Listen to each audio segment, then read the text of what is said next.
All right, everybody, welcome back. Again, you're listening to the Entrepreneurial Web. I'm your host, Jeremiah Fox, joined by friend and neighbor, CEO and founder of First Two Media, Andrew Barenbaum.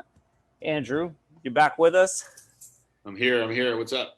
It's so strange because I'm so used to doing this right across the table from somebody, and then the Zoom goes black, like I don't see you anymore during the commercial. Oh, So it's always like, are you there? It's so strange. I always we're, got to we're, ask. we're just around the corner, you know? Yeah, it is so weird. We are literally around the corner from each other. We're pretty close, but it just goes. The screen goes black on me, and I'm like, is he still there?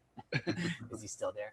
And I've got my laptop open with the Facebook feed, so it's playing, but there's always some latency, so it's always like a little bit behind. Right. Yeah. It's like that scene in Spaceballs. When is then? Just now. It's just past. So yes, this is a live stream on live streaming. And you were just making a good point. It's funny, when I was reading, when you sent me your bio, I was like, oh, cool, he does all this stuff. Maybe you could help me. Like, oh, Fortune 500 companies, yeah. But then you were just talking about like seeing the smaller guys like hustle, and what are some of the cool things you've seen, like just the bootstrapping guys do lately that have impressed you? Yeah, well, I think it just goes back to the what happened right when this all, when everyone was told, hey, it's time to stay inside, just seeing the artist community, there were two kind of natural instincts for them, right? One was I'm an artist and I need to create, and how do I go share that? Because that's what I do. That's my passion. And then there was the reverse of it was they were getting influxed with, hey, the world's falling apart, help, and social impact kind of value to their participation. And so specifically around music, I view all artists as entrepreneurs, probably some of the more risky entrepreneurs out there, yeah. Right? And, seeing them, we have like DIY kits that we send to artists, and like as they see the higher grade stuff. But, before that, just, them starting to be like, oh, I need to level up my audio. Oh, I did Instagram Live. And then they watch it and they're like, oh, that hurt, because the quality is just not to the level of like the way an artist would ever, typically perform. Right. And kind of seeing that become sacrificing that quality just for those other motivations that I mentioned, was kind of really cool to see. And I think, we're seeing that quickly transition to, oh shit, we're now the cause and we need money. Yeah. And I think with that, they're now focused on the quality of their product a bit more. And so, things that artists didn't do in the past, they're suddenly learning how to, set up the backlines and setting up, their camera, making sure their angles, making sure their audio mics are set up correctly. Oh, maybe I would like to,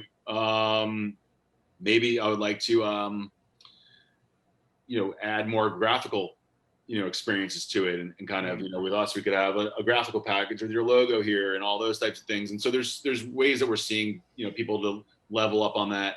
Then they're learning, oh, wait, I could syndicate this out into every platform. I didn't know I could do that. I thought I just had to hang out on Instagram.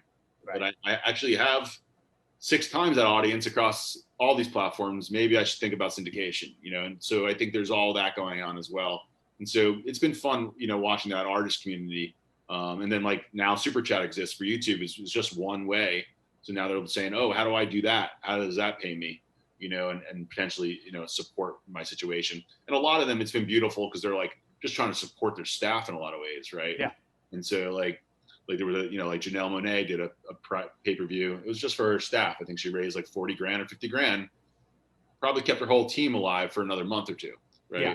And I'm sure you've got this mindset being a restaurant owner, right? Absolutely. Like you're thinking in almost unit blocks of like, how do I do this? And First Two, before this all went down, we had a certain amount of runway, and, I was like, I was nervous, and then it's like, and you're always thinking that way on the care of your team, when you're the leader, for better and worse, it goes beyond you. And so, yeah, I think that's been the cool part of what's happened here is just people are, there's obviously political situations happening with divides and all that. And I don't think that's going to go away. But I think what is cool is that people are kind of using their talents for good in a lot of ways. And it's been fun to watch that as well.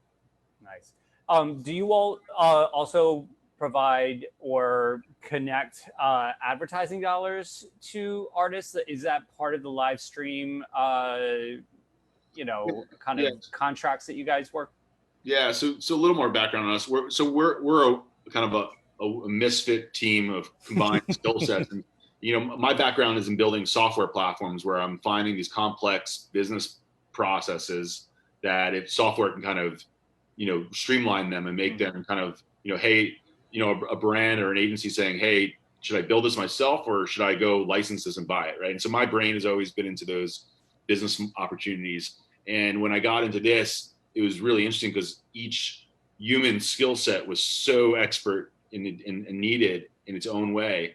And so what we are is we're a team of kind of, music experts that are talent promoters, talent buyers, as well as licensing and clearancing house. And then we're also filmmaker our filmmaking is led by a gentleman named Jojo Pennebaker, comes from a family of well-known, music documentaries. Jojo's been producing music content for 20 years by now. His father was D.A. Pennebaker, a really well-known Woodstock, Don't Get Back, Bob Dylan. And then we're the digital marketer technologists. And so all of us kind of get together, as one solution for brands. And then as part of that, we're taking those brand dollars investment and bringing it to the artists. Mm-hmm. And so that's how that branded content dollar goes back, right? So, for like our program last Saturday night, we had 2 really hot emerging artists for Grubhub. We run this program called Grubhub Soundbites, and we had Omar, Apollo, and Masego performing for us, and so they were each compensated. What was cool is Omar actually took his entire fee and was like, I want to go build this crazy, Desert Valley drone content footage and use his pay, because he actually was like, this is amazing. I actually wanted to do a marketing live stream myself.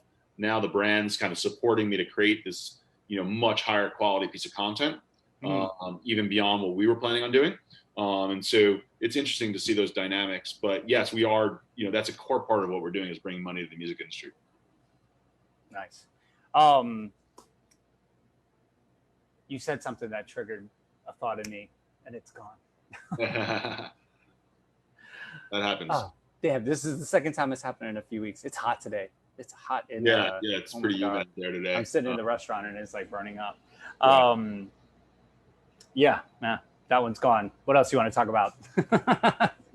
Well, I mean, for you guys, you mentioned you had a background in music. Are you still playing? Yeah, I have a studio in the neighborhood as well, and I still do some freelance work and stuff like that. I got to the point where I just started, being like the entrepreneurial type. I started to run my own bands. That was just the thing. I was a freelancer working for other people, and I'm like, that's cool because it pays, but that kind of sucks. Like, I don't like being told what to do. I was being interviewed this morning about that, and I was like, it was like I always want to drive the bus, and so like as a freelancer, you drive the bus to the gig. And then some guy's like, this is what you have to do. And you're like, I don't want to do that. And you're like, I have the money though. And you're like, shit, okay, I'll do it. Yeah. And then there was a point where it was just like, nah, I'm not going to do that anymore. So I started running my own stuff, and it was hard. It was really hard. This was up through like 2006.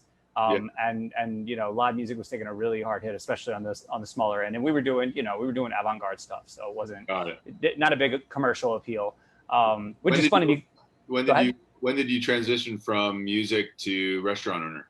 Well, I always kind of done both. Like I was offered a partnership in my first restaurant in probably 1999, and I turned it down. Same thing. It was like, it wasn't the style of food I wanted to do. It wasn't the kind of, like Della is the kind of place I always envisioned, and it took that long. It took from 99 to 2015 to like execute on that, because it's also edgy. It's just not like your core food and not your core beverage. Remember, you're supposed to say the Hellblazers are the best drink ever 3 times. It was my next statement to let everyone know here that the Hellblazer is the greatest cocktail of all time.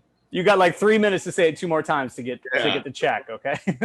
especially like I don't think people like the blowtorch in a cocktail.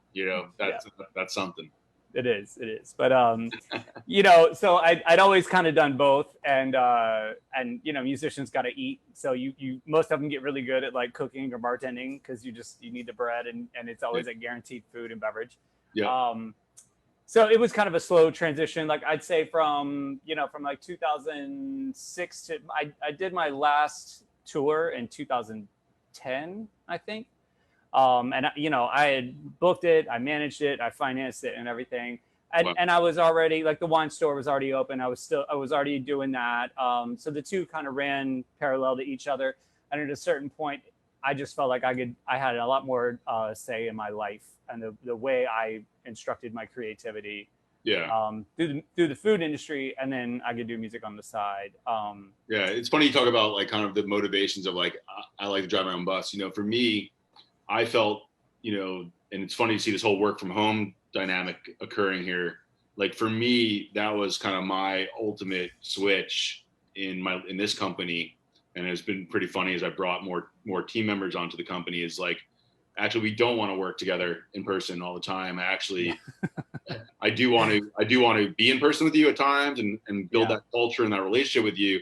But we've kind of become a team of, be responsible, love what you do, and also work when you want, and so, in the music business and some of the stuff we do, it's shit, I got to work all day Saturday. Right. But then, what, if you did take off Monday. Right. And so, that's been kind of for me, it's key. The idea of FaceTime was kind of my death. I just couldn't find myself sitting in a chair, waving at somebody, telling them I'm still here. And so that was kind of my motivation, one of my key motivations of kind of driving the bus, as you say. Yeah, no, same here. And like sitting at a computer for me was like death. I just couldn't do it. I did a 1-year stint in ad sales for BET.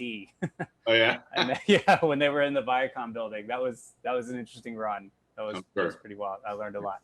So before we wrap up, tell people where they can find out about your business and connect with you if they would like to. Sure, they could just go to firsttubemedia.com, and there's lots of fun information there about live music and branded content and data and all those things, and some case studies, and you can check it out.